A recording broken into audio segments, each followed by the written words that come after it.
with the disciples in the final passage of the Gospels in John 21.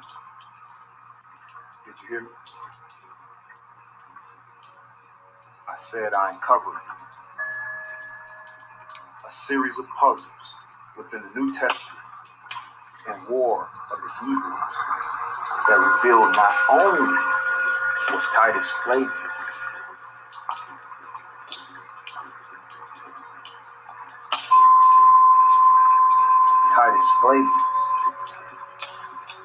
of the Flavian Empire, the Son of Man predicted by Jesus, but that he was in fact Jesus. He was the nigga who interacted with the disciples in the final passage of the Gospels in John 21. So put simply, the puzzles reveal that Titus is Jesus. Christianity has unknowingly worshipped Titus Flavius of the Flavian Empire, the Greek Empire.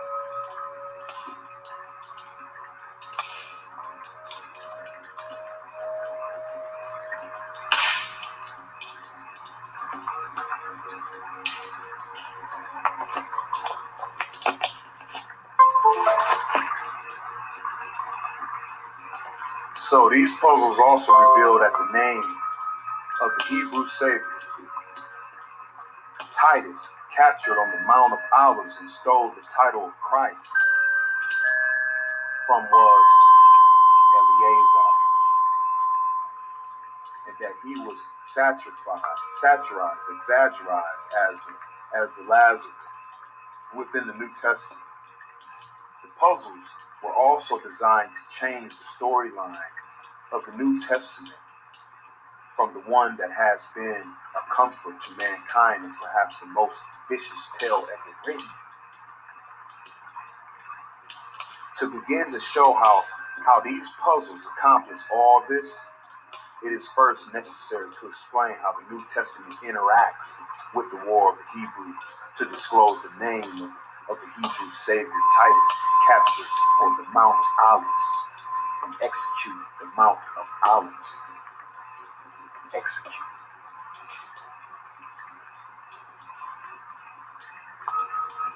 This individual's name is Eleazar, which means whom Hawa aids in Hebrew and is translated as Lazarus in Greek.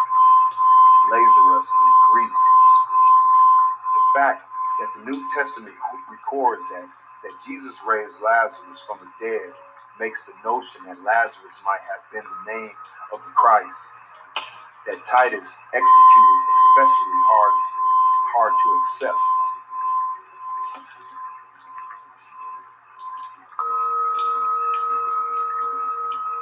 To come to this understanding, the reader must both recognize a number of parallels between Jesus and Eleazar and solve a series of puzzles. Only then can the reader learn the Hebrew Messiah's real name.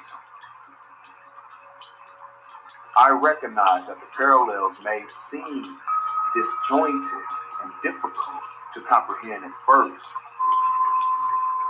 but I ask the reader to bear with this.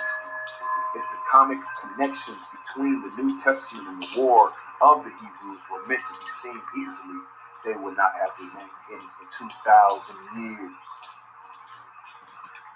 In this case, the exaggeration connections between Jesus and Eleazar have been hidden by placing the key parallels to Jesus into a number of different characters named Eleazar or Lazarus. The author requires the reader to remember events experienced by a number of different Eleazar. To understand this point, in other words, as he had with the various Shimons and the demonic Gadara above, the author is using different characters that he links typology by a shared name or parallel experience to create a single satire theme. Okay, so he just, like he said, using different characters that he links, okay, by sharing a parallel or exaggerating the experience.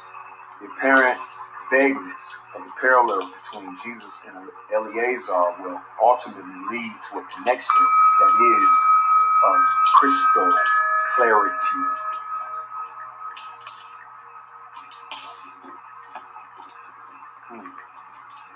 I like how they use that. Of crystal clarity. Crystal clear. Starting to see things crystal clear. With this crystallization. Eleazar and the seven brethren. Have you ever read that story? Beautiful story. If y'all haven't read it, check it out. Eleazar and the seven brethren and the mother, they all suffered. During this Greek invasion, they were put on the torture wheel by the Greek authorities, military. They were burned alive. Their genitals were cut off.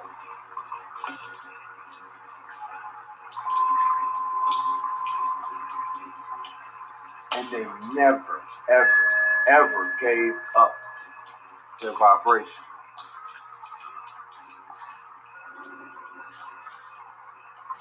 They never gave up their vibration.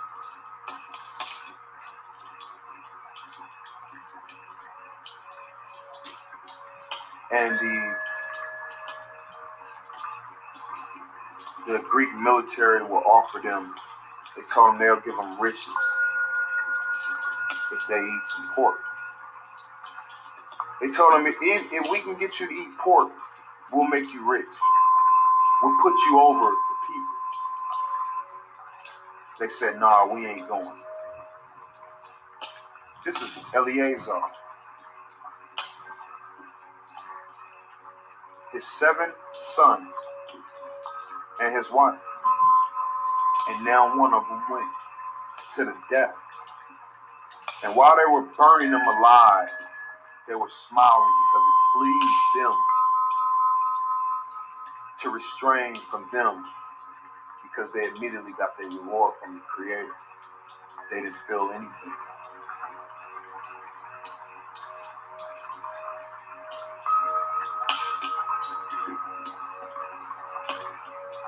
So that story of what Eleazar went through, being tortured by our invaders, tortured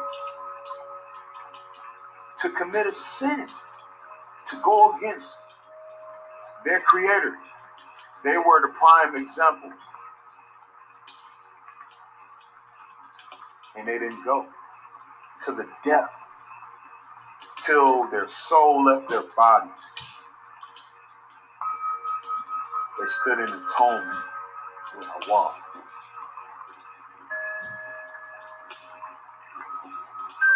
So I just wanted to give y'all that one story of Eleazar and the 7 brethren and the mother. Y'all go check it out.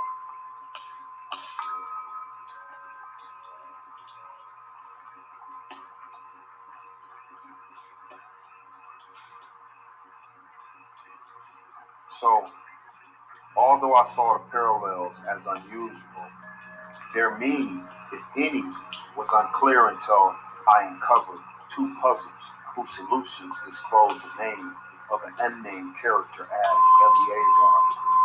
Knowing that these 2 unnamed characters were so named revealed that Eleazar was captured on the Mount of Olives, survived a crucifixion, and was a son of Mary whose flesh was eaten as a symbolic paschal lamb. Adding these unique attributes of Jesus to those previously mentioned creates a clear picture. The The name of the Christ, who was captured on the Mount of Olives and executed by the Greeks, was Eleazar. The following passage from the War of the Hebrews describes an Eleazar who was a Galilean. While being a Galilean is hardly an unusual destination, the reader will note that the Eleazar in the passage has other parallels with Jesus. His self-sacrifice and the strokes upon his naked body. And here a certain Hebrew appeared worthy of our relation and condemnation. And he was the son of Shamias, or the Shamias, and was called Eleazar, and was born at Sa'ad in Galilee. This man took up a stone of vast bigness and threw it down from the wall upon the ground, and this with so great a force that it broke off the head of the injured. He also leaped down and took up the head of the ram from the midst of it, and without any concern carried it to the top of the wall, and this while he stood as a fit mark to be pelted by all his enemies. Accordingly, he received the strokes upon his naked body. The following passage reveals that Eleazar, like Jesus, had the power to dispel demons. It is an obviously fictitious tale, and it is therefore interesting that Josephus claims that the exorcism occurred in his presence, and in the presence of Vespasian and his son Titus and Domitian, knowing that Eleazar was Jesus, and that the demonics or the demonics were the Jewish rebels, clarifies the real meaning of the odd tale. Did y'all hear me? Knowing that Eleazar was Jesus, and that the demonics, they called the demonics were the Hebrew rebels, clarifies the real meaning of the odd tale. It is a spoof on the power of Jesus to get rid of the rebels of their demonic wickedness, that is, their rebelliousness against the Greeks. Notice that it also repeats the idea from the tale of the demons of Gadara, that demons are unable to pass through water.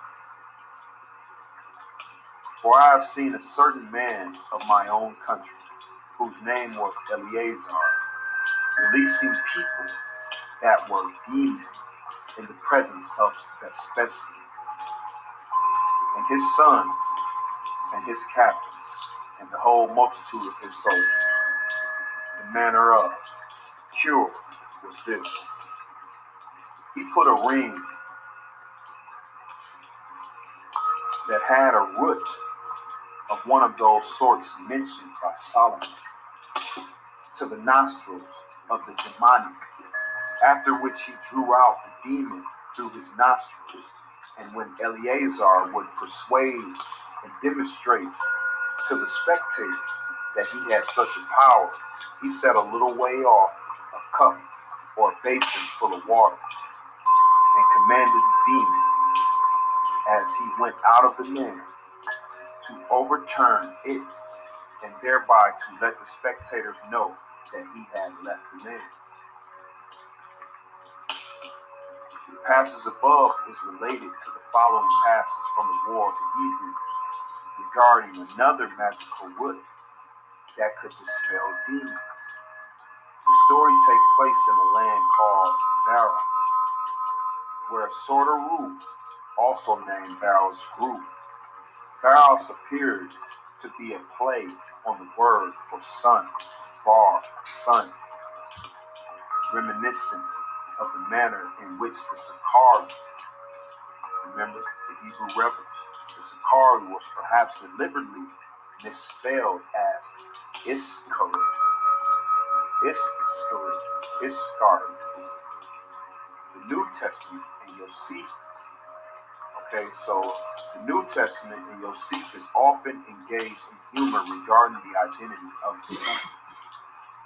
The passage also states that the magical rule has been around, the magical sun has been around since the times of Allah, and will probably have lasted much longer had it not been cut down by those Hebrews. The root has been cut down by the Hebrews. This indicates we are dealing with a single plant. However, what sort of plant is there only one of? In any case, why is Josephus going to lynch to describe a plant that no longer exists? Further, Josephus also defines in the passage what he meant by the word demons. There are the spirits of the wicked, thus supporting the idea that the wicked, Zachari, were possessed by demons and were the unclean spirits in the deeds of Gadara, as well as the idea that the demons Eleazar is exercising in the passage above are Jewish rebels, are Hebrew rebels.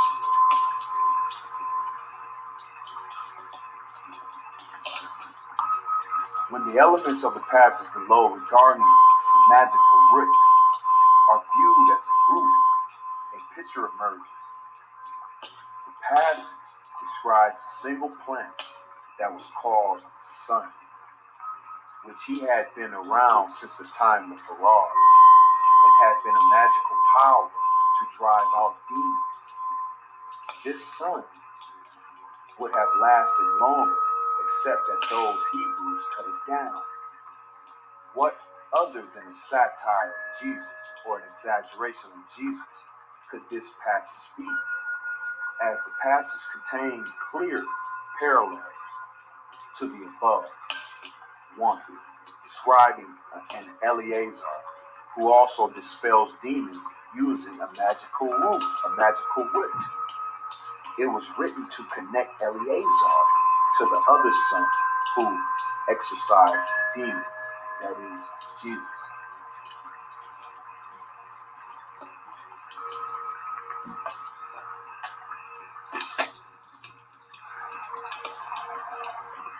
Wow. So, now, within this place, there grew a sort of root that deserves our wonder on account of its largeness. For it was no way inferior to any fig tree whatsoever, either in height or in thickness. And the report is that it had lasted ever since the times of Hiram, and would probably have lasted much longer had it not been cut down by those Hebrews that took possession of the place afterward. Okay, gonna sound like you're talking about your king. But still, in that lake valley which encompasses the city on the north side, there is a certain place called Baros, which produces a root of the same name with itself. It is only valuable on account of one virtue it had, that if it be only brought to sick persons, it quickly drives away those called demons, which are no other than the spirits of the wicked that enter into men that are alive and kill them, unless they can obtain some help against them.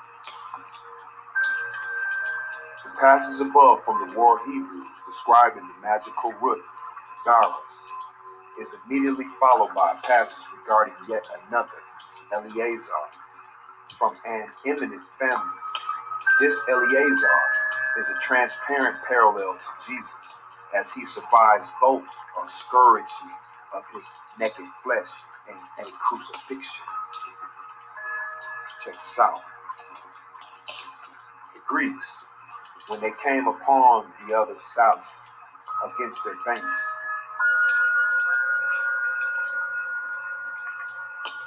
they foresaw their coming and were upon their guard when they received it. But the conclusion of the siege did not depend upon these victories, but a certain surprising accident relating to what was done in the siege forced the Hebrews to surrender the citadel. There was a certain young man among the besieged of great boldness and very active of his head. His name was Eleazar. He greatly signalized himself in those sallies and encouraged the Hebrews to go out in great numbers.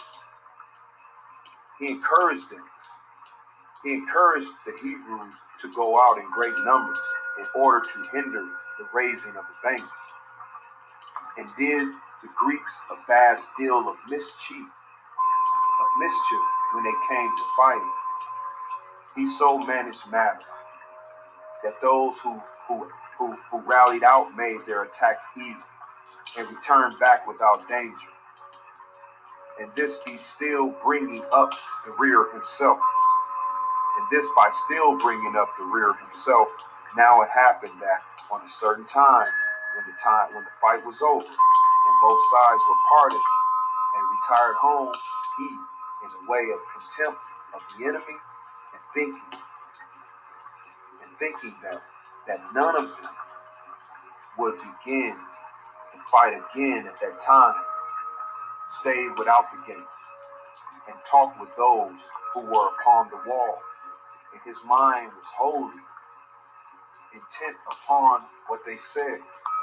Now a certain person belonging to the Greek camp, whose name was Rufus, by birth an Egyptian, ran upon him suddenly, when nobody expected such a thing, and carried him off with his armor itself, while in the meantime those that set it from the wall were under such an amazement that Rufus prevented their assistance and carried Eleazar to the Greek camp. So the general of the Greeks ordered that he should be taken up naked, set before the city to be seen, and sorely whipped before their eyes. Upon this sad accident that befell the young man, the Hebrews were terribly confounded, and the city with one voice sorely lamented him.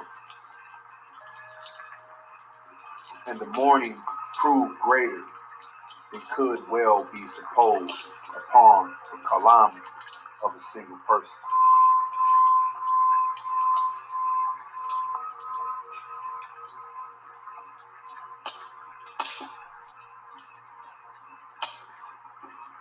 The following part of the passage is notable as it is a satirical description of a rationale that led to the creation of Christianity. The Romans, seeing the love that the Hebrews rebels held for their Messiah, decided to use this attachment to their own advantage. That is, they decided to create a Greek Messiah. This passage is directly linked to the New Testament story of Jesus' capture on the Mount of Olives.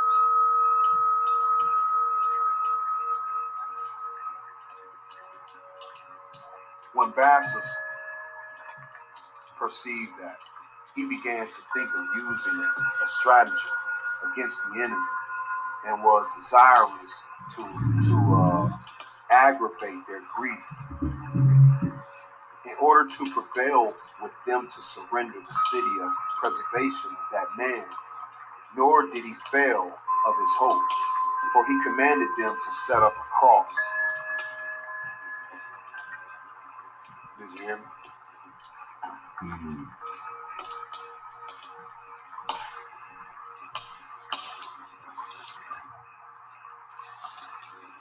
When Bassus perceived that,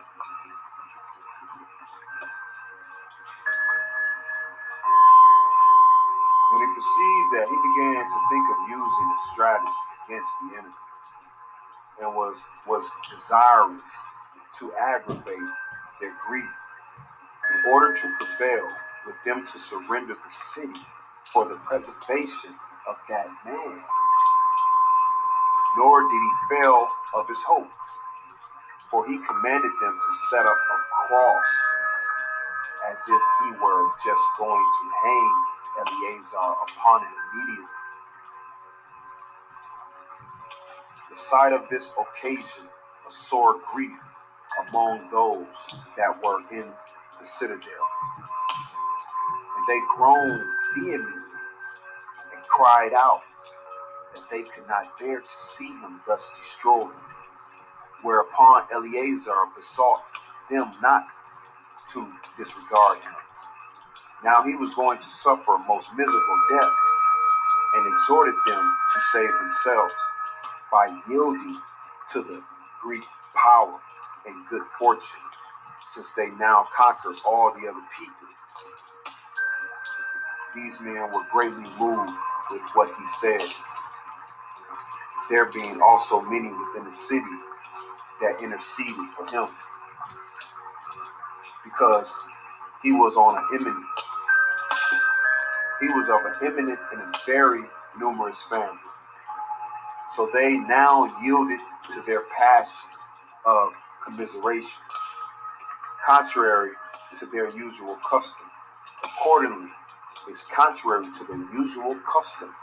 Accordingly, they sent out immediately certain messengers and treated with the Greeks in order to arrange a surrender of the citadel to them, and desired that they might be permitted to go away and take Eleazar along with them. Then did the Greeks in their general accepted these terms. Another linking of Jesus and Eleazar, Lazarus, occurs in the New Testament.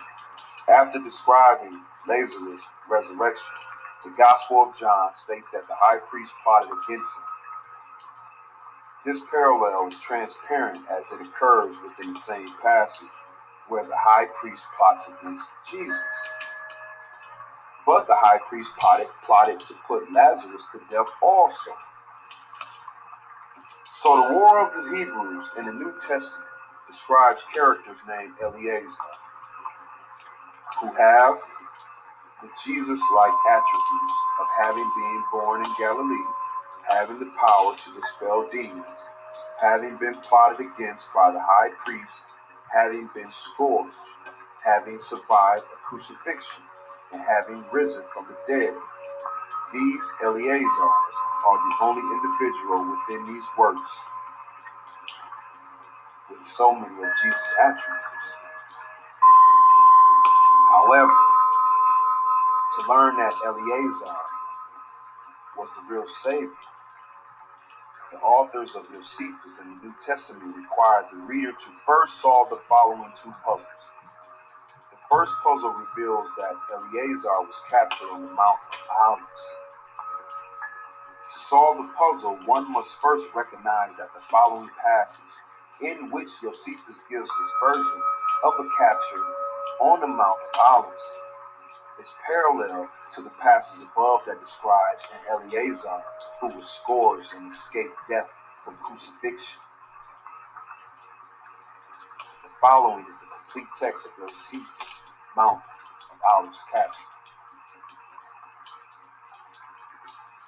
Now, after one day had been interposed since the Greeks ascended the breach, many of the seditious were so pressed by the famine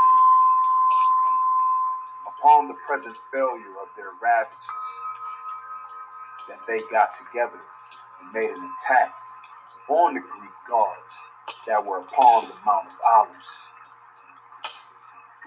The Greeks were apprised of their coming to attack them beforehand, and running together from the neighboring camps on the sudden prevented them from getting over their fortification.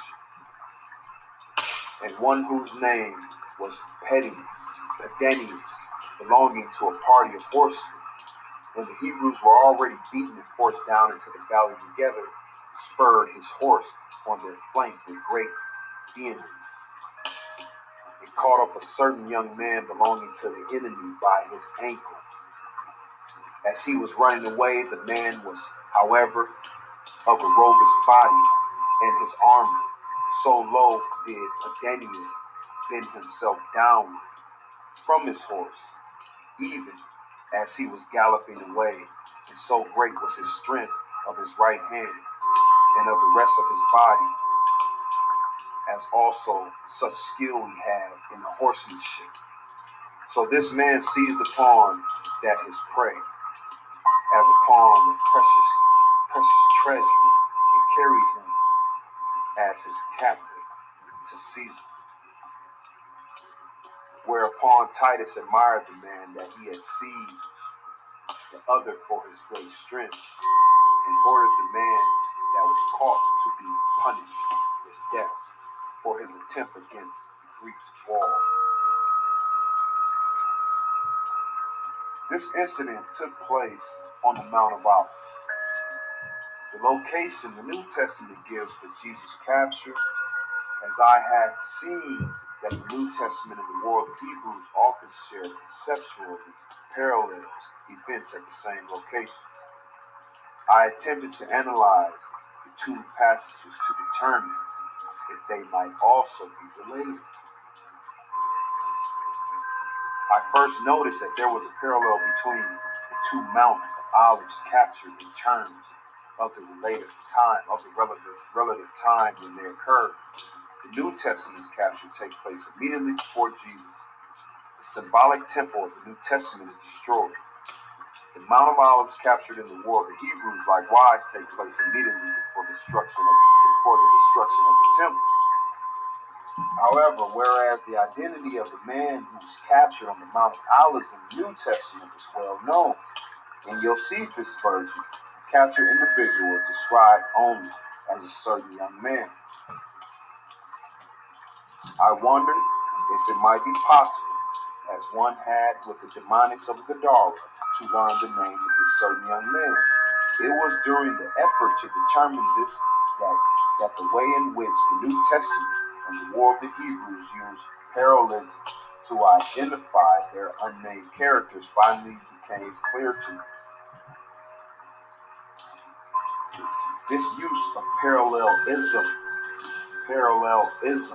came directly from the Hebrew Bible, and in a sense, its use in the New Testament was to be expected, as the authors of the New Testament borrow concepts such as the Exodus, the Passover lamb, and the Messiah. It was logical for them to copy its use of intertextual parallels as well. The Hebrew Bible was structured as an organic whole and can be thought of a series of concentric circles with some interlocking rings, as Friedman puts it. For instance, the Torah and the book of Yahshua, which together form the hexateuch, have an overall mirror image, literally structure, in which the main themes of the books of Genesis up to Exodus 33 are then mirrored in parallel structures in the books from Exodus 34 to Joshua 24. The creators of the Hebrew Bible also use structural parallels at a micro level. For instance, in a technique known as the pedimental composition, two passages that contain many parallels are used to provide a literary frame by sandwiching the third central passage between them. For example, Leviticus 18 and 20 provides such a frame for the central passage in Leviticus 19. The consequence of the traditional literary techniques is that the Hebrew reader does not read the text in what might be thought of as a rational, straightforward, and linear manner. On the contrary, the Hebrew reader is reading the Hebrew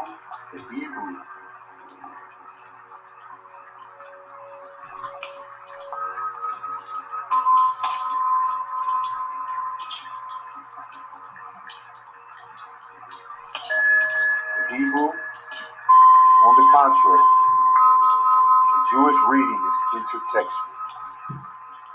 The use of similar phrasing, formulas, places, clothing, and so on are used to create layers of associative meaning as contrast, as to provide continually color.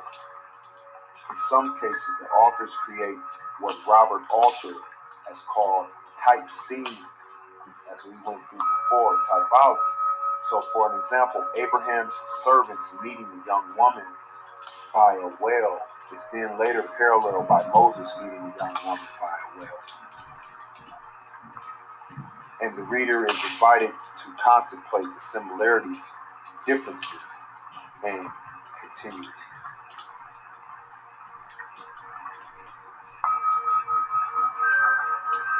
So in Hebrew literature, these topological relationships are a source of open-ended speculation and debate. To the Greeks, this perhaps seemed part of a barbarous mysticism that provoked the Hebrew zealots to revolt. So they improved the nature of the parallels in the New Testament from the open-ended types found within the Hebrew canon to ones that were very precise to their chronological relationships and in the identities that they revealed. So what it basically saying that the authors of the gospel were very aware of the typology, all right, in the Hebraic literature, and were in fact showing that they were able to produce a more perfect, more complex form of it. Okay, so you got a Hebrew typology, then you have a Greek typology. Okay, moreover, there was a profound irony in the authors requiring the Gospels in the world of Hebrews to be read in the manner of Judaic literature in order to learn that they had created a false Judaism.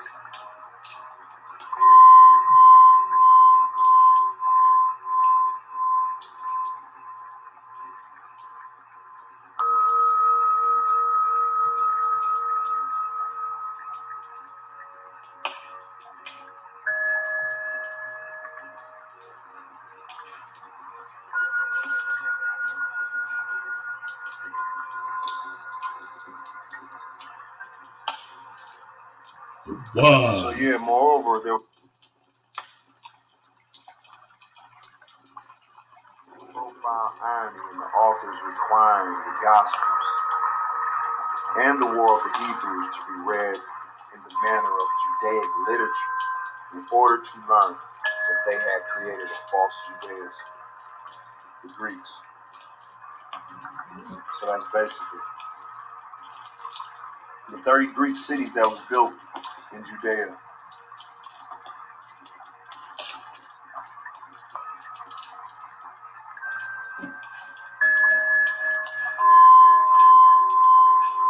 So yeah, this is just a kickback, man. We just vibrate. Just doing a comparison.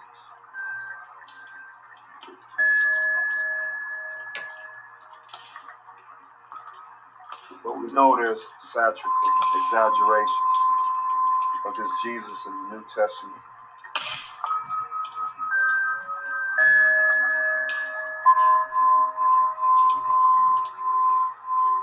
Different stories put together from different prophets of attributes of this Jesus. But understand, this is all politics. And they're trying to deter you from your Creator.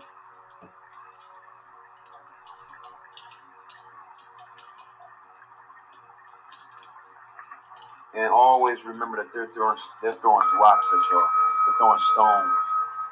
They're throwing stones at your Creator. And they're ending up at your doorstep. And that's all what happens. They don't love you nor your Creator. Your enemy. Your enemy is foreign gods. So we must stay zealous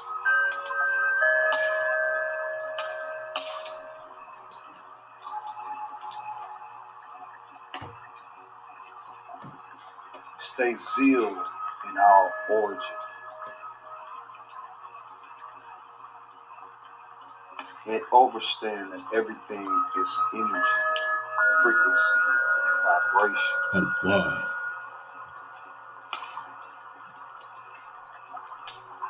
Stay in the Baru.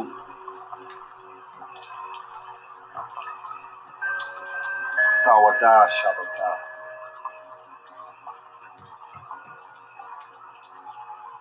It is the men.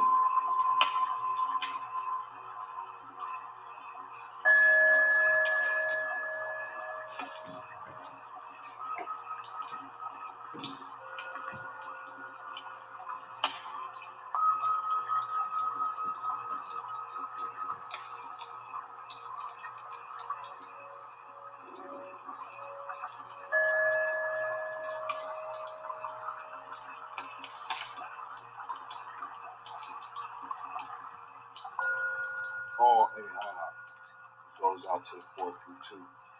Wow, wow. I'm logging out of this. This is log 10. Jesus Messiah. We're listening to the logs of the HaKhan, Hiram. Hey, hop to the, wonderful brother who's put it together, and we're just vibing with the ancient love song. We are an arrow, strung and shot out by a strong archer.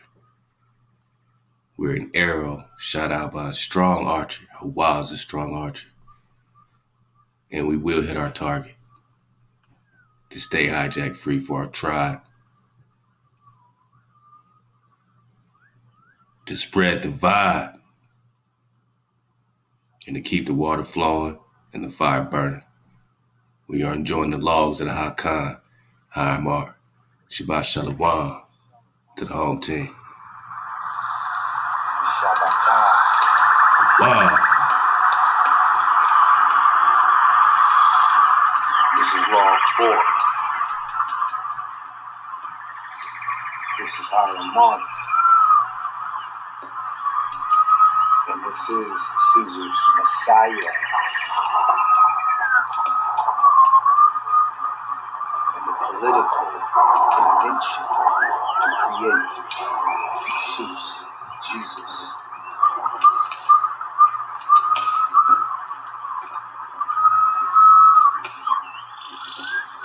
So, what we have realized, or what we have came across, this book is by ShaBat. Well, we have realized that two families of powerful Hellenistic Hebrews, the Arabs and the Alexanders, shared a long-standing, intricate, personal relationship that could be traced to the household of Antonia, the mother of the Emperor Claudius. Antonia employed Julius Alexander, his Mars, the Abalak, or ruler of the Hebrews in Alexandria, as her financial steward.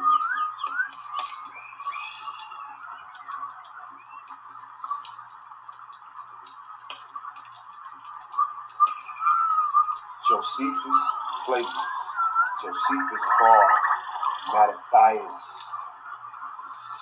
born into royal family of Judea, the Maccabees, member of the Hebrew sect of his era, Sadducees, the Pharisees, and the Essenes.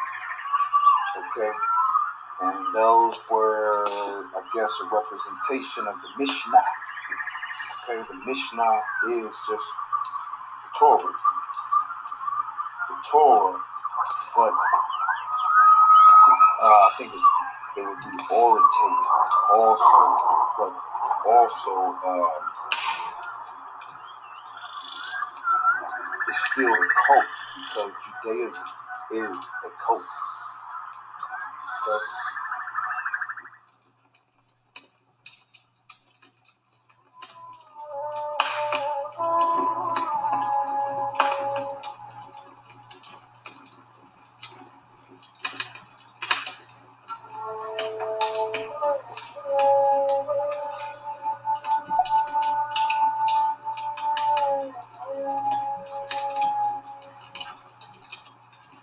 Oh, wow.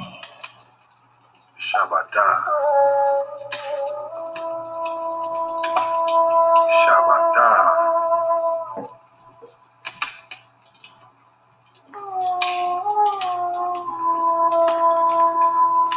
ShaBat, ShaLaWam. They have to the tribe.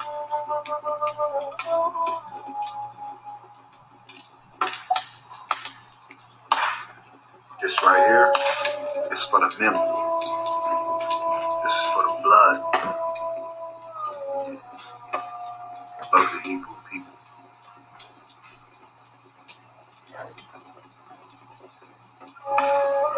This right here is vlog 2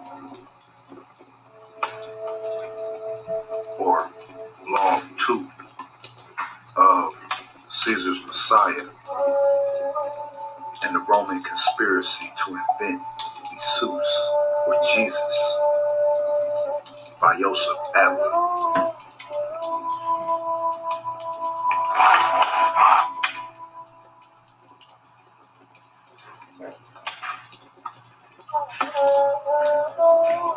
And y'all know this is Hiram. We want to go over it a little bit though, catch everybody up to speed. The first law.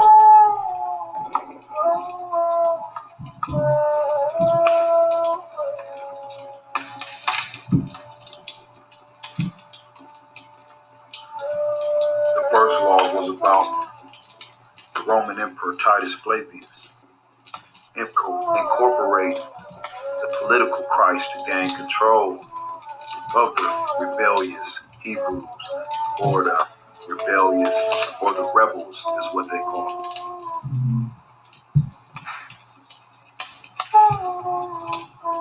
So they incorporated a skillful exaggeration of the Hebrews in the Gospels and in the book War of the Jews by Josephus Flavius. And they did it to inform posterity, as they say. Posterity. Look up that word. Posterity means future generation of people.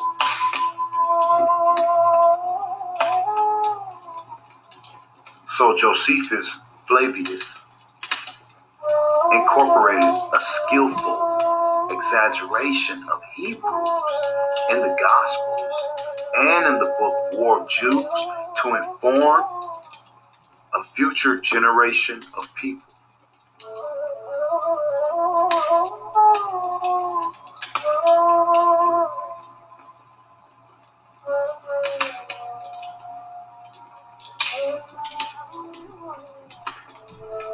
Future generation of people. Vespasian, Titus, Domitian. There will be the 3 Caesars to create these gospels within this dynasty.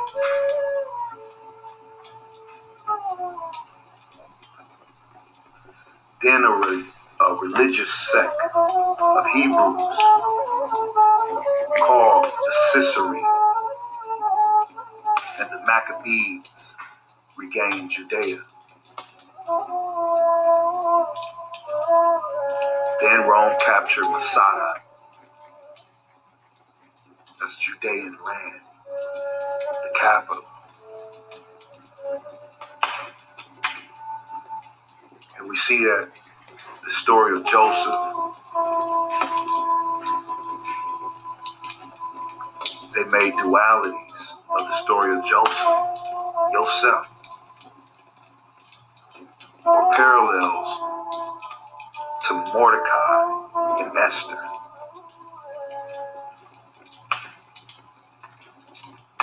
And as you can see, the Old Testament, Israel tempted Hawa in the Exodus.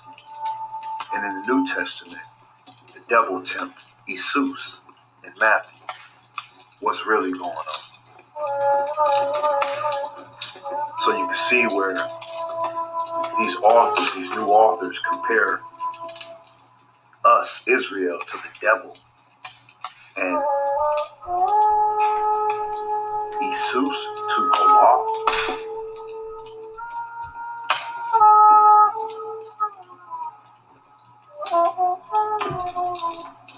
And we learned about the typology. And through the parallels between Jesus and Moses are typology, not verbatim. So Moses is the first savior of Israel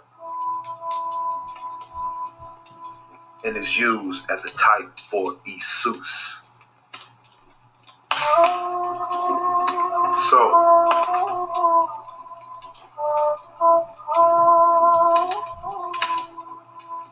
So by using scenes from Judaic literature as types for events in Jesus' ministry, the authors hope to convince their readers that the Gospels were a continuation of Hebrew literature that had inspired the Caesarea to revolt, and that therefore Jesus was the Messiah whom the rebels were hoping Hawa would send them. In this way, they would strip the Messianic Judaism of its power to spawn insurrections. They didn't want nobody getting out of order, since the Messiah was no longer coming, but had already come.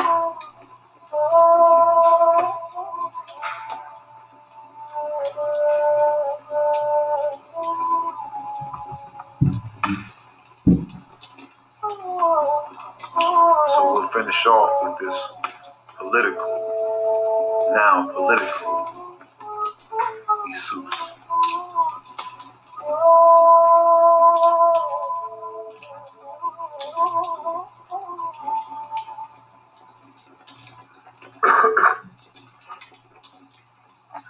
The populations of the Roman provinces were permitted to worship in any way that they wished, with one exception.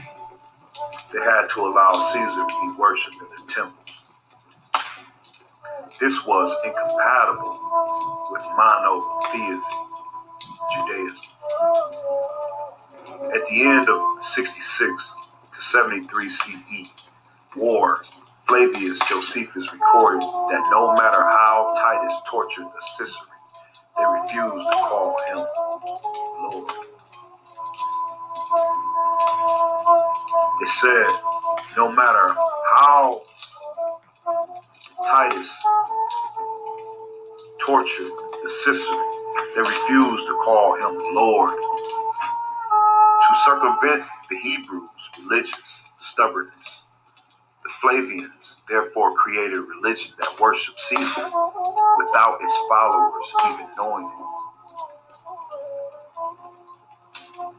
To achieve this, they used the same typological method they had used to link Jesus to Moses, creating parallel concepts, sequences, and locations.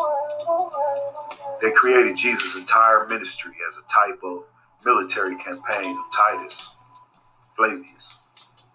In other words, events from Jesus' ministry parallels events from Titus' campaign.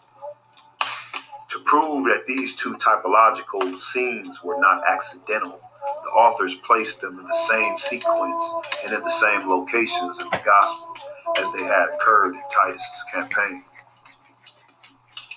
The parallel scenes were designed to create another storyline that appears on the surface. This typological storyline reveals that Jesus who interacted with the disciples following the crucifixion. The actual Jesus that Christians have unwittingly worshipped for 2,000 years was Titus Flavius.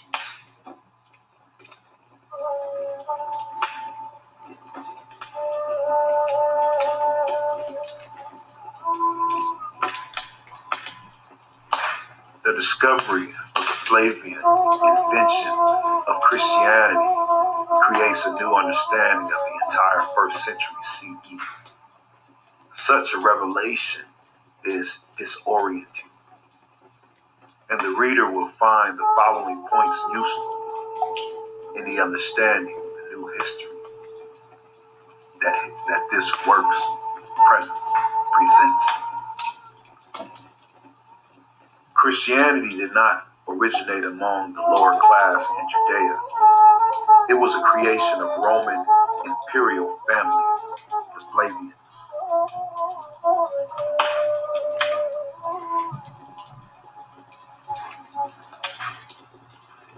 The Gospels were not written by the followers of the Hebrew Messiah, but by the intellectual circle surrounding 3 Flavian emperors, Vespasian and his 2 sons, Titus and Domitian.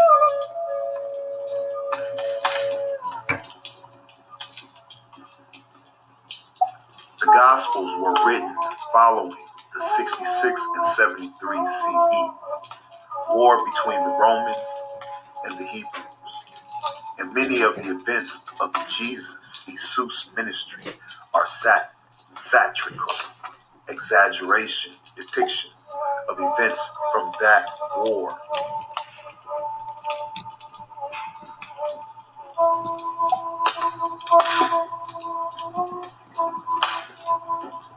The purpose of Christianity was supersession.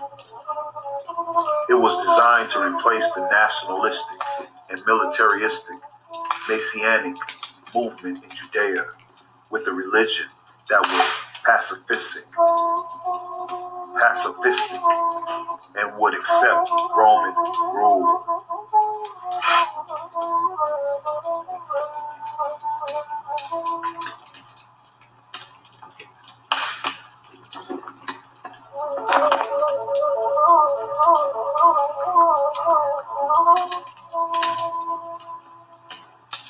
I developed these findings over the past few years, but delayed publishing them for a number of reasons. Though I am no longer a Christian, I see Christianity on the whole as a valuable to society. I certainly did not wish to publish a work that might cause it substantial damage.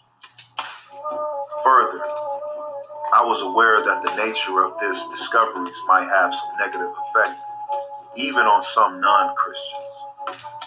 I do not want to contribute to the cynicism of our age. At the same time, I knew that this information would be valuable to many. Eventually, my concern about not disclosing these findings simply overcame my fear of the possible impact. So, after 2,000 years of misunderstanding, a new meaning of the Gospels is revealed within this work. By turning this page, readers will enter a new world. I do not know if it is a better world. I only know that I believe that this author believes, Joseph Atwill, it is a true one. He believes that it is a truth. So, chapter 1, the first Christians and the Flavians.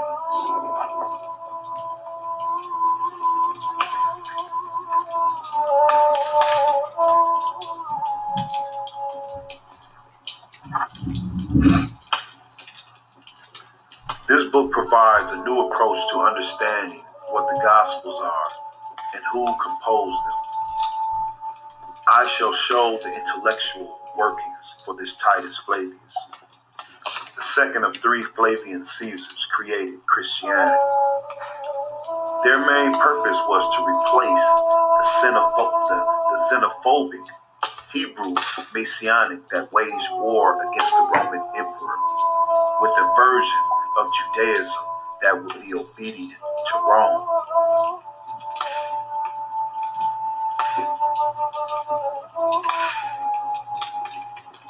One of the individuals involved with the creation of the Gospels was the first century historian Flavius Josephus, who, as he relates it, led a fabulous life.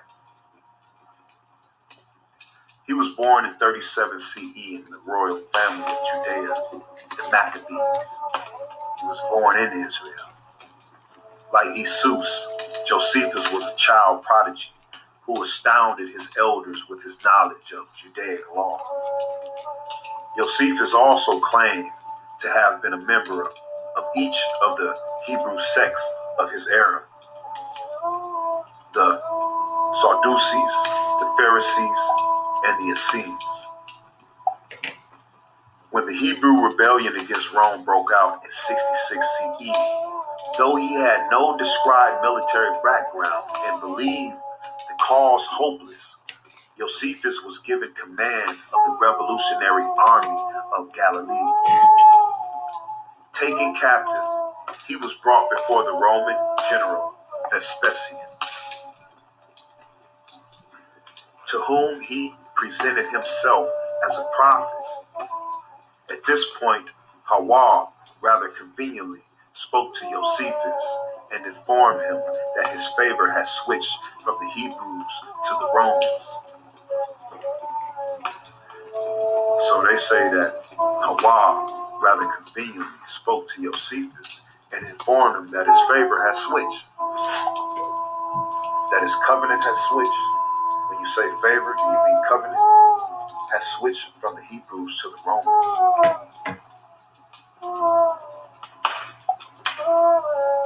Josephus then claimed that Judaism, Messianic prophecies foresaw not a Hebrew Messiah, but Vespasian, whom Josephus predicted would become the Lord of all mankind. So, I'm just going to take this in. Y'all empty y'all cup. I'm just going to take this in.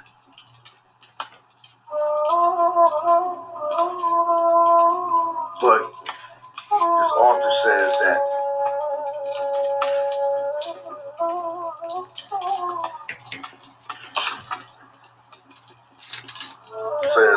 Josephus was given command of the revolutionary army of Galilee. Taken captive, he was brought before the Roman general Vespasian. So that's how he was adopted. To whom he presented himself as a prophet. Now some say that Vespasian was Arab. Not Vespasian, I'm sorry. Some say that Josephus was an Arab Hebrew. But at this point, we don't know.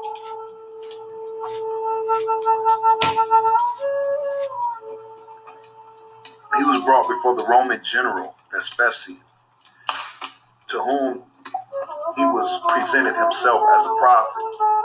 At this point, Hara rather conveniently spoke to Josephus and informed him. Okay, now we don't know if this is a hijack, right?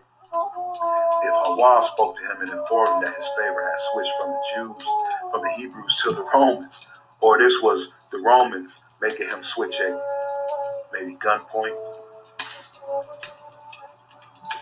by the sword to his throat, maybe forcing to cut off his head, maybe. I'm just saying, maybe.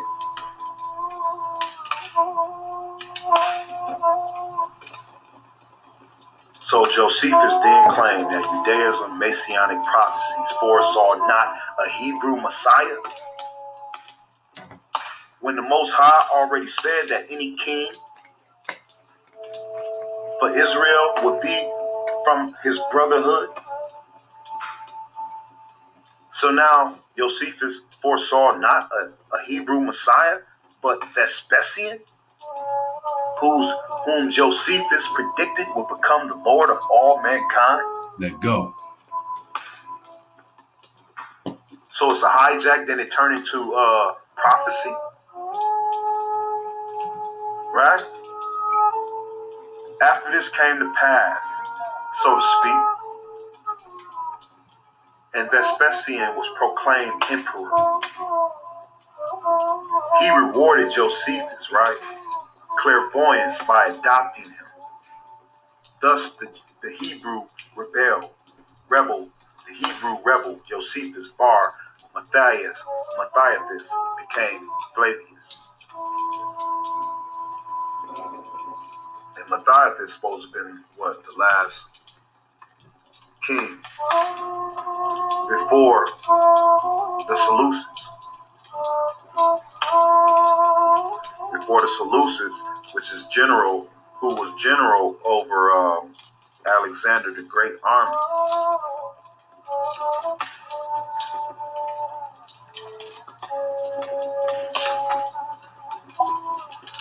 So this Josephus ended up being Matthias, being the same in one, and becoming Flavius Josephus.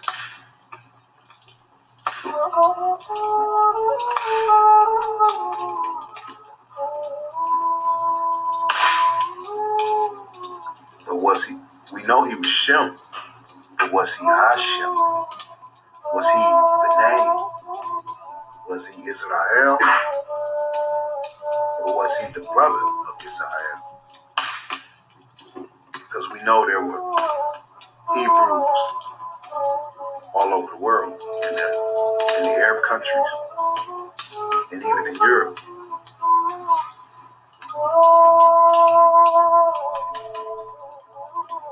So Matthias became Flavius Josephus, the son of Caesar.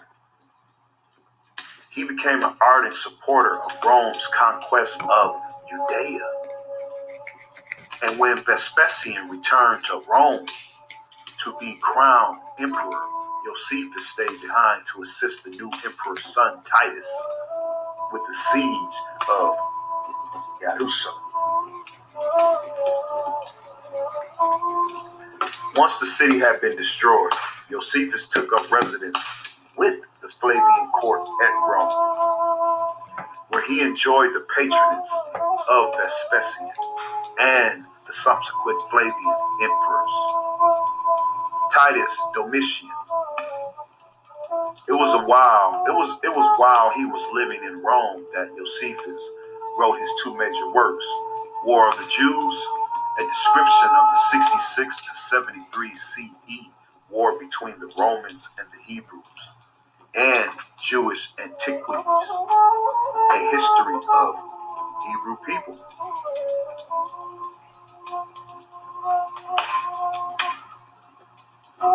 So y'all check them two books out. We'll dig into that for sure. Josephus' histories are of a great significance to Christianity. Virtually all that we know regarding the social context of the New Testament is derived from them. Without these works, the very dating of the events of the New Testament would be impossible. Josephus' histories provided Isus with historical documentation, a fact that is widely known. They also provide Isus with another kind of documentation, a fact largely forgotten. Early Christians believed that the events Josephus described in War of the Jews proved that Jesus had been able to see into the future. It is difficult to find even one early Christian who taught another position.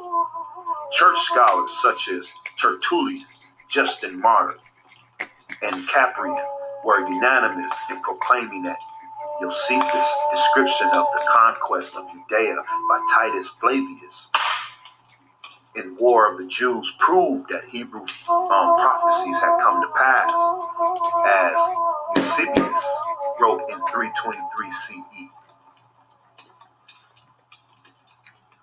If anyone compares the words of our Savior with the other accounts of the historian Josephus concerning the whole war, how can one fail to wonder and to admit that the foreknowledge and the prophecy of our Savior were truly divine and marvelously strange? One example of the foreknowledge that so impressed Eusebius was Esau's prediction that the foes of Jerusalem would encircle it with a wall, demolish the city and its temples, and level its inhabitants. How did this Jesus know that? And when he was now getting near Jerusalem, he came into full view of the city. He wept aloud over it and exclaimed,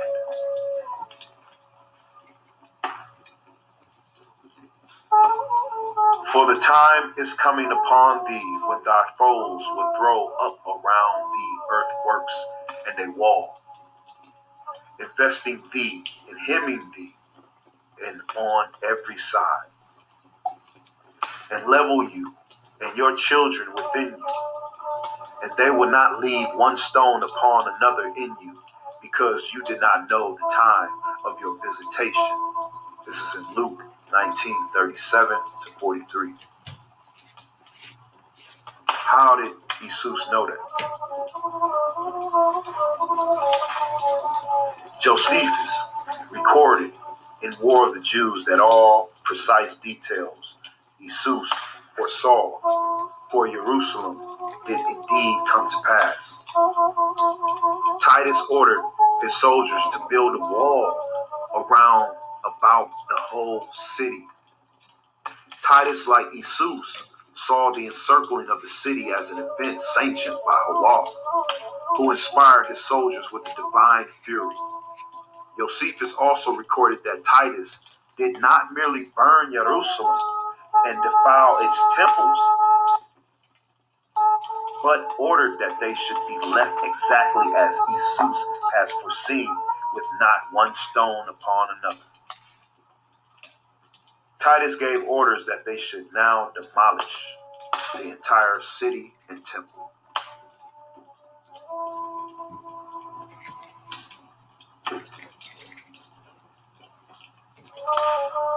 Jesus stated that these calamities would befall Jerusalem inhabitants because they did not know the time of their visitation.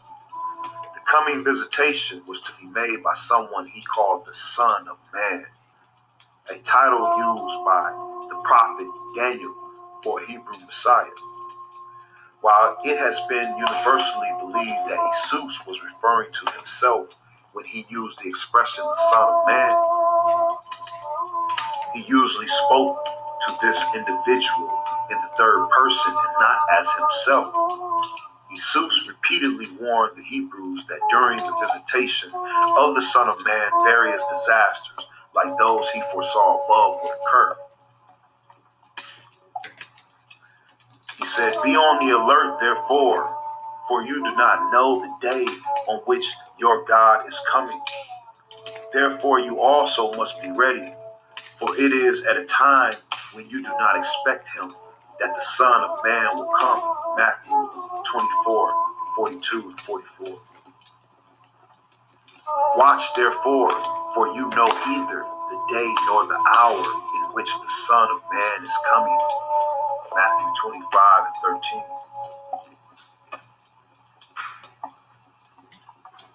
Though Jesus did not say exactly when the visitation of the Son of Man would occur, he did not state that he would come before the generation alive during his ministry passed away. So you also, when you see all these signs, may be sure that he is near at your very door. I tell you in solemn truth that the present generation will certainly not pass away without all these things having first taken place. Matthew 24:33-34.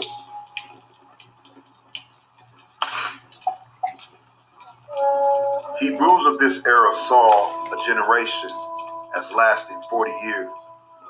So Titus' destruction of Jerusalem in 70 CE fit perfectly into the same time frame Jesus came into his prophecy. However, while Jesus did accurately predict events from the coming war, there was a flaw in his foreknowledge. That is, that the person whose visitation actually brought about the destruction of Jerusalem was not Jesus, but Titus Flavius. If his prophecy did envision, as Eusebius and other church scholars have maintained, events from the coming war between the Romans and the Hebrews, then the Son of Man, Jesus, warned of seems no have been himself but Titus, a point that I shall return to.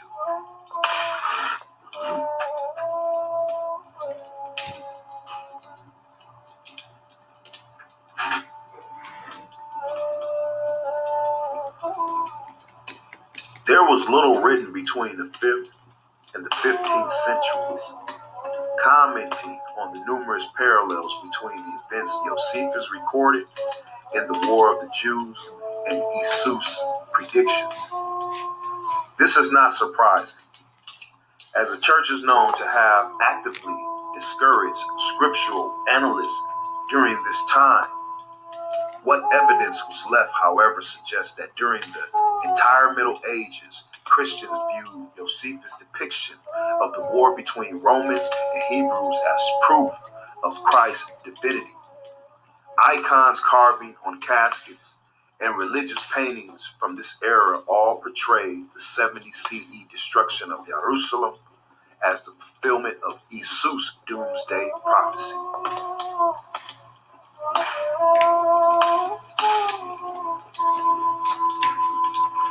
The importance of Jesus' works to Christians during this period can also be gauged by the fact that some of the Eastern Christians, churches of Syria, which are the Western, really, because you got to know that the maps are flipped. So you got to know that you're in America, you're in the East, and they're in Syria, they're in the West, because it's been flipped.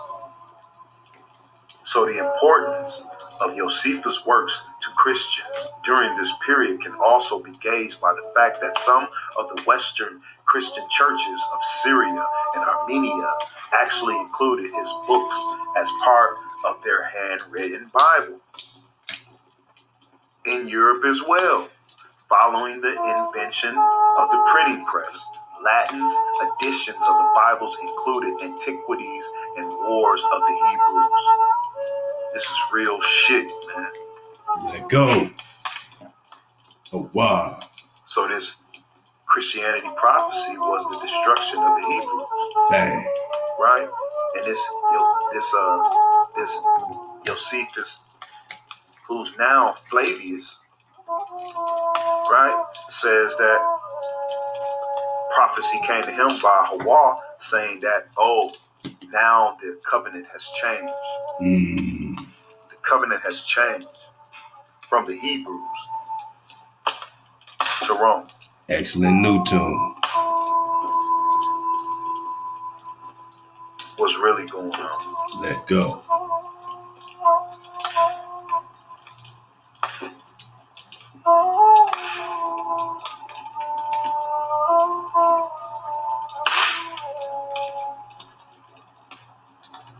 So following the Reformation, scholars were able to record their opinions, and their writings show that they continued to view the relationship between the New Testament and the War of the Hebrews as Christ's divinity.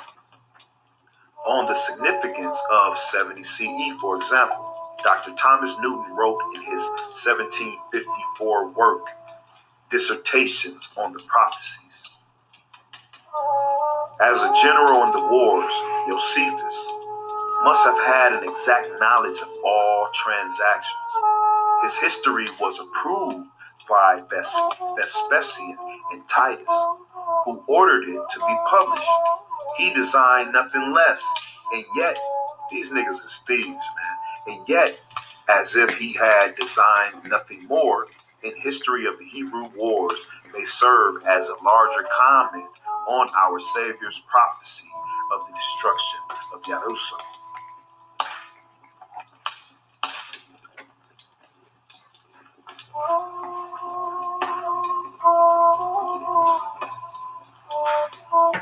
Newton's position was the same as Eusebius. Both scholars believe that Josephus designed nothing less than to honestly record the war between the Romans and the Hebrews. The events that Josephus recorded seemed to be the fulfillment of Jesus' prophecy and did not strike them as in any way suspicious. On the contrary, they saw the relationship between the two works as proof of Jesus' divinity. They were in no way unusual in holding this view. It was held by the majority of Christian scholars until the end of the 19th century.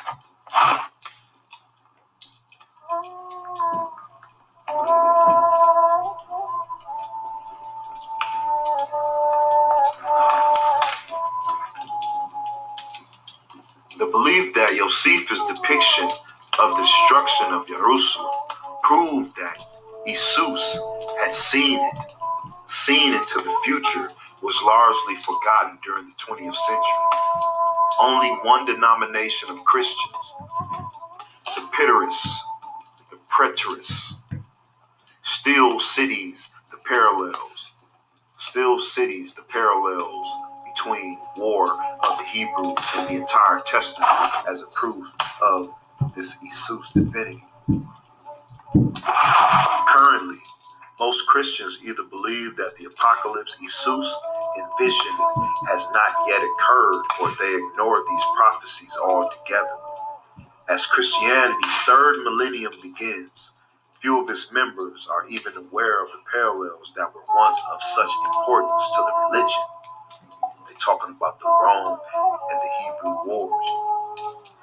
However,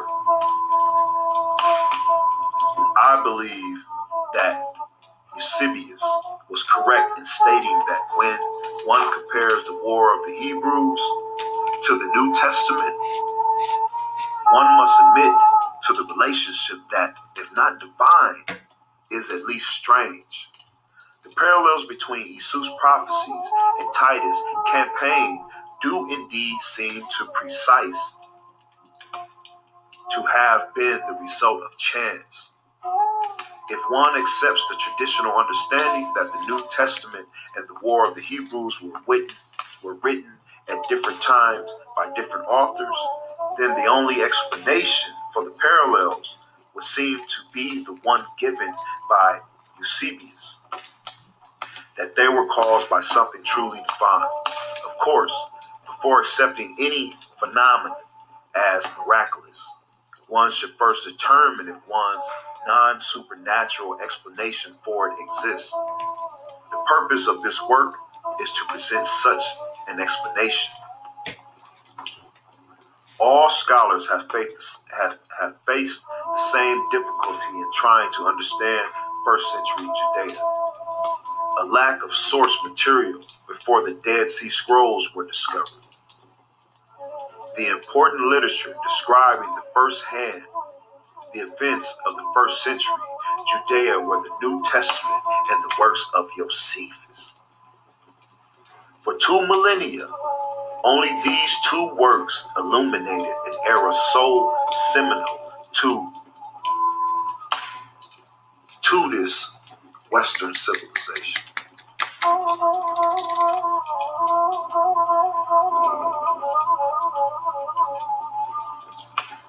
This absence is unusual. In Greece, thousands of pieces of writing from the same era have been discovered. Jesus constantly complained about scribes,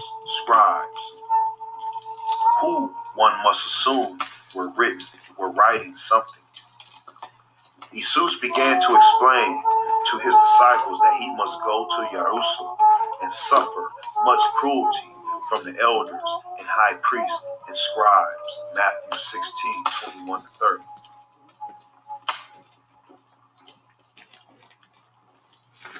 Rome's occupation of Judea spanned the entire first century.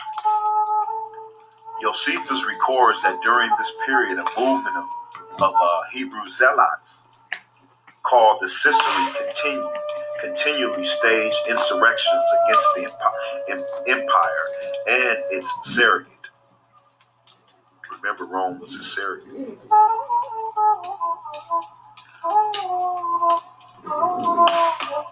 The family of Herod. Yeah, Herod was Rome's surrogate.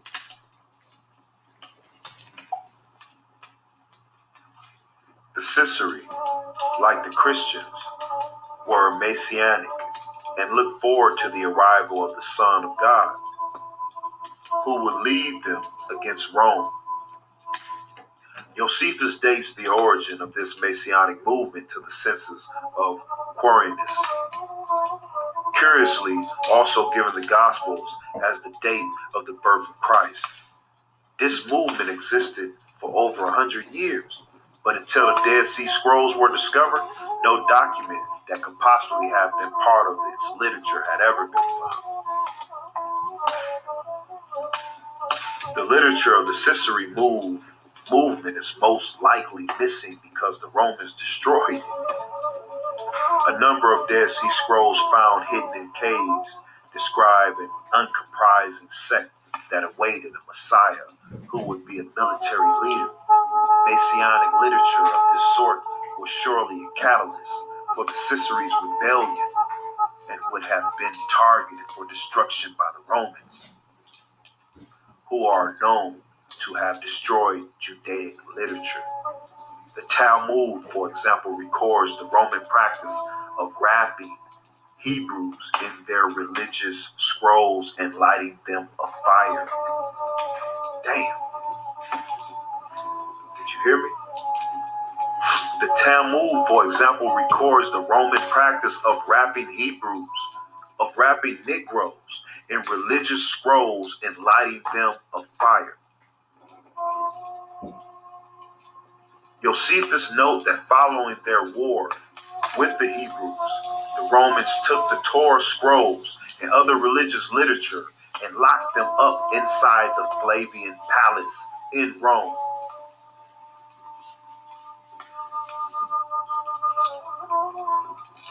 Man, this shit is simple and plain, man. No need to explain. You hearing it just like I'm hearing. They took the Torah and they locked it in the Flavian palace in Rome. So the only works to have survived this century of religious warfare, the Gospels and the histories of Josephus, had a pro-Roman perspective, for sure. In the case of Josephus' histories, this is hardly surprising, as he was an adopted member of the imperial family. It is notable, however, the New Testament also has a point of view positive to the Romans. The first century was not a time when one would expect that a Judaic cult with the viewpoint favorable to the empire would have emerged. Yet the New Testament texts never portray the Roman soldiers in negative light, and actually describe them as devout and God fucking fearing, right? There was a certain man in the Caesar Empire called Cornelius, a centurion of the band called the Italian Band, a devout man, and one that feared Allah with his entire house, which gave much alms to the people and prayed to Allah always, in Acts 10, 1 and 2. The New Testament also presents tax collectors who would have been working for the Romans in a favorable light. The Apostle Matthew, for example, is actually described as a publican or a tax collector. The citizenship espoused in the works of Josephus in the New Testament would have been seen favorable by Rome. Each work proclaims the holiness of subservience, and each takes the position as it is Hawa who has given the Romans their power. Right? It is therefore against Hawa's will to resist them for what they say. For example, the Apostle Paul teaches that Roman judges and magistrates were a threat only to evildoers.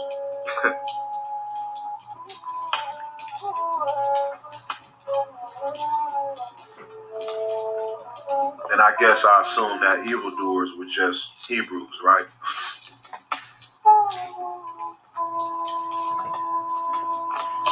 Therefore, the man who rebels against his ruler is resisting Hawa's will. And those who thus resist will bring punishment upon themselves. For judges and magistrates are to be feared not by right doers, but by wrongdoers. You desire, do you not, to have no reason to fear your ruler? Well, do the thing that is right, and then he will commend you. For he is Hawa's servant for your benefit. But if you do what is wrong, be afraid.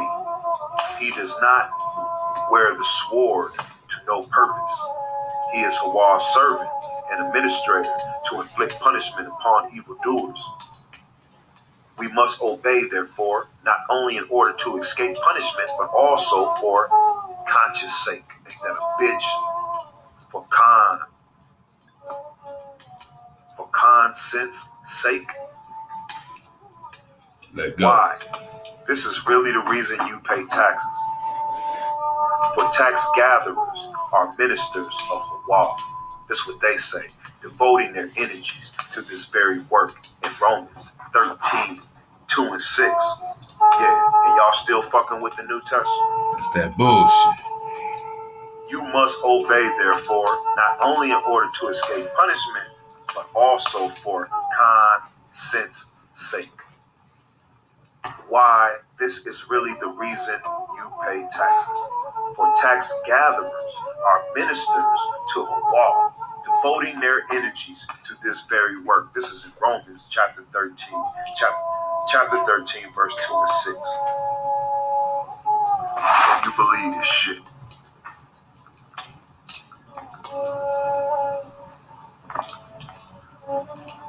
And these niggas been running them up. Josephus shared Paul's belief that the Romans were Hawa's servants and only inflicted punishment upon evildoers. Indeed, what can it be that have stirred up an army of Romans against our nation? Is it not the impiety of the inhabitants? Whence did our servitude commence? Was it not derived from the seditions that were among our forefathers? When the madness of Aristobulus and Hyrcanus and our mutual quarrels brought Pompey upon this city. Remember, Pompey is the one who partly invaded. And when Hawa reduced those under subjection to the Romans, who were unworthy of this liberty they had enjoyed.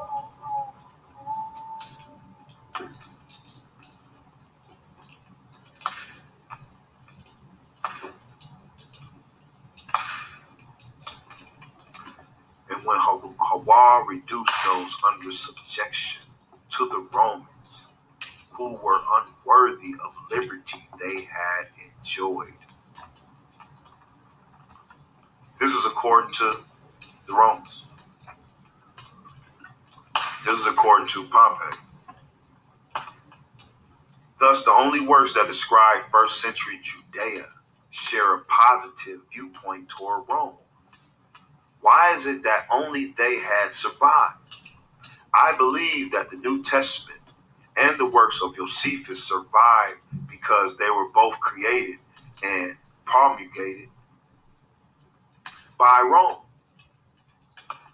This work presents evidence indicating that the Gospels were created by Titus Flavius, the second of the three Flavian empires, of the three Flavian Caesar empires.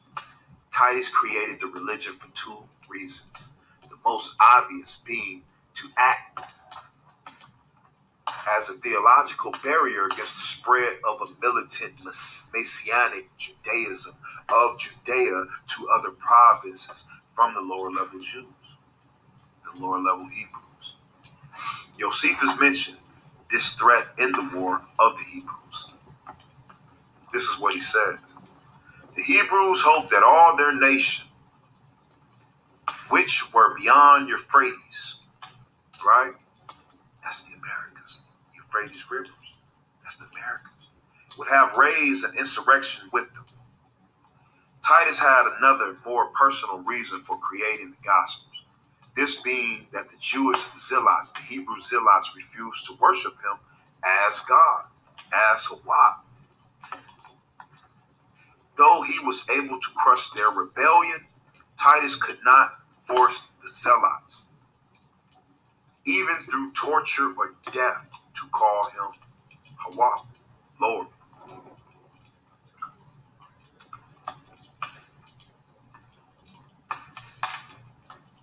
So y'all remember that. Even with their declaration of a Messiah, with their worship of a Messiah, of a military Messiah, they still would not bow down. They still would not bow out. They still would not bow out and call this Titus Lord. Josephus noted that staunchness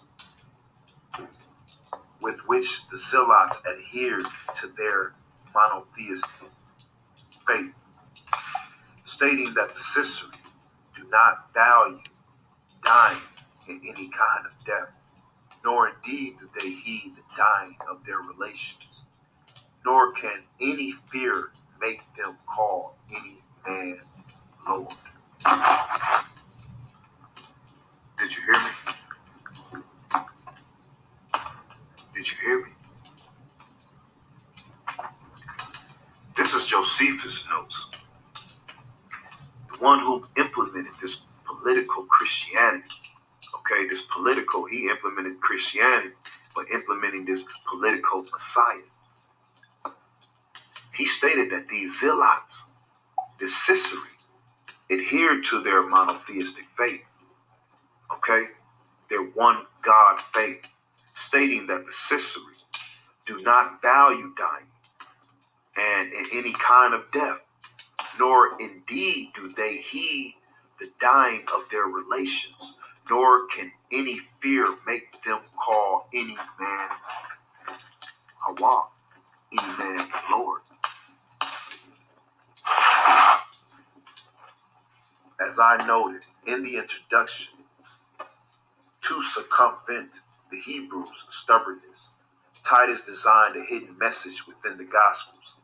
This message revealed that the Hebrews who interacted with the disciples following the crucifixion were not a Hebrew Messiah, but himself. Okay? Unable to torture the Jews into foregoing or forging their religion and worshiping him, Titus and his intellectuals created a version of Judaism that worshiped Titus without his followers knowing it. When his clever literary device was finally discovered, Titus would be able to show posterity, okay? He would be able to show posterity that he had not failed in his efforts to make the Hebrews call him Allah. Okay, so Titus will be able to show posterity. He will be able to show future generations to come that he had not failed in his efforts to make the Hebrews call him Lord. Though always seen as a religious document, the New Testament is actually a monument to the vanity of Caesar, one that has finally been discovered. A monument to the vanity. This nigga wanted us, the Hebrew children, to call him God. That's all this shit is about. Now, why was the Sisera worshiping this Messiah, this King David, this Moses? They didn't know no better, man. But yet and still their wars were effective. But yet and still that might have been the reason why we faced this totality. But who am I to say so? Just learn from everything. And remember to unite. Unite. Reunite with Israel. Reunite with your brothers and sisters. Reunite with your priests. Reunite with your tribe. Formulate, regulate. The time is now, it has to happen, my people. Remember the blood. Remember Mim, the Hebrew people. You are the Messiah. Ain't no way around that. You are the Messiah. And the Testament, the New Testament, is actually a monument to the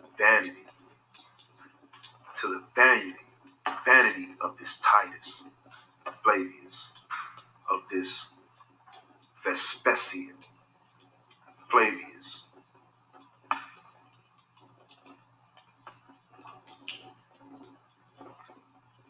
And your brother just went for the ride, man. He went for the ride. And it almost seemed like he enjoyed it.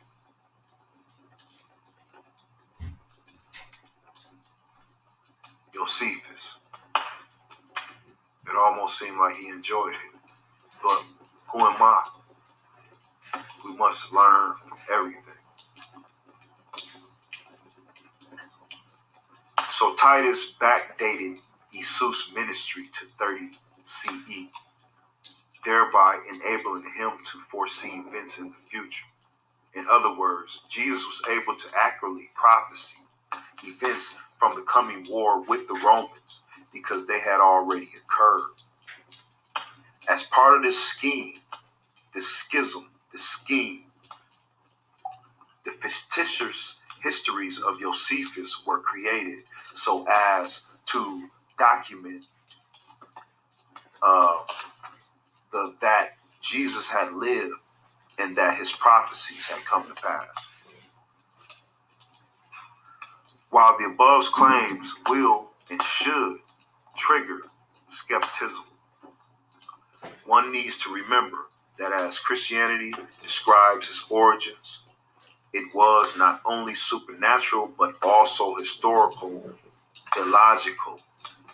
Christianity, a movement that encouraged pacifism and obedience to Rome, claims to have emerged from a nation engaged in a century-long struggle with Rome. Okay, that's where it emerged from.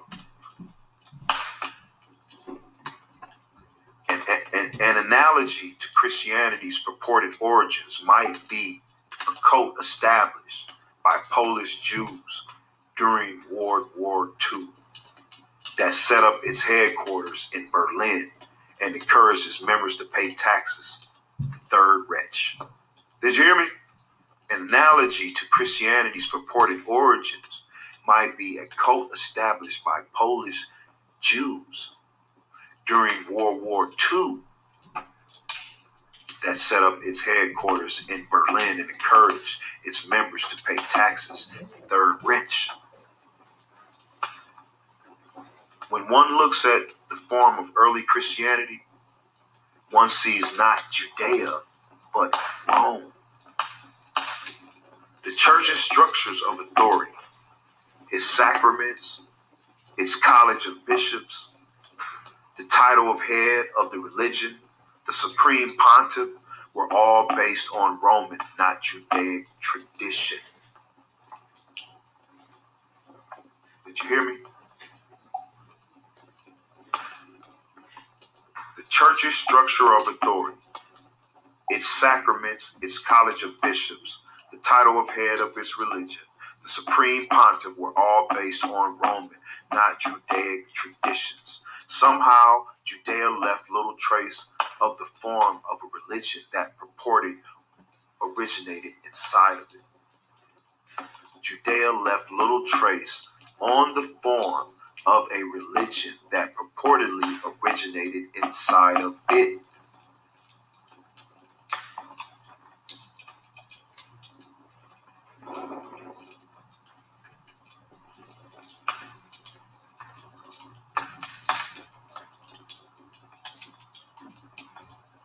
Early Christianity was also Roman in its worldview. That is, like the Roman Empire, the movement saw itself as ordained by Hawa to spread throughout the world. Before Christianity, no religion is known to have seen itself quite so destined to conquer, to become a religion of all mankind. The type of Judaism described in the Dead Sea Scrolls, for example, was very selective as to who was allowed to join its community. As the following passage from Damascus document shows that no madman or lunatic or simpleton or fool or blind man or maimed or lame or dead, deaf man, and no minor shall enter into the community, for the angels of holiness are with them. This exclusively approach was the mirror opposite of Christianity. All right?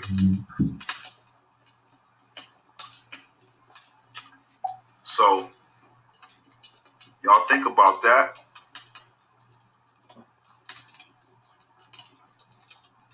And all I know is Shem must come together. You know, but the priest of Shem must lead.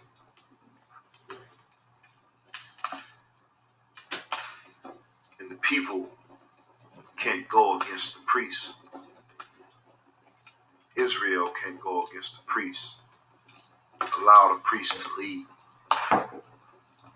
Allow the Levite, allow the Dracon to lead, man. Because there is no Messiah other than you. And there is no one beside your Creator.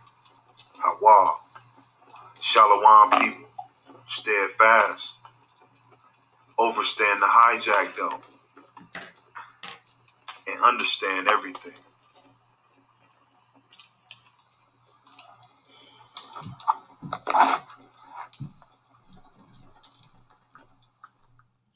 That's a log from the HaKhan, the Guardian, Hiram,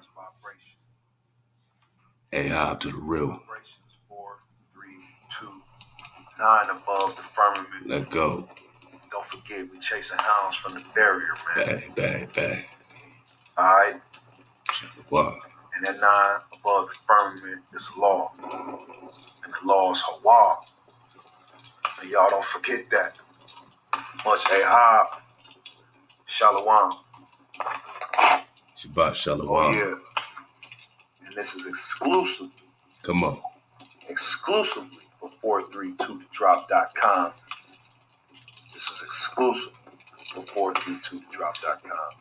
And big ups to my brethren, to my tribe, ShaBaTa, to King. Beautiful job you doing, man. Holding us down. I am your wall of protection. J Stu, what it do? ShaBaTa up. All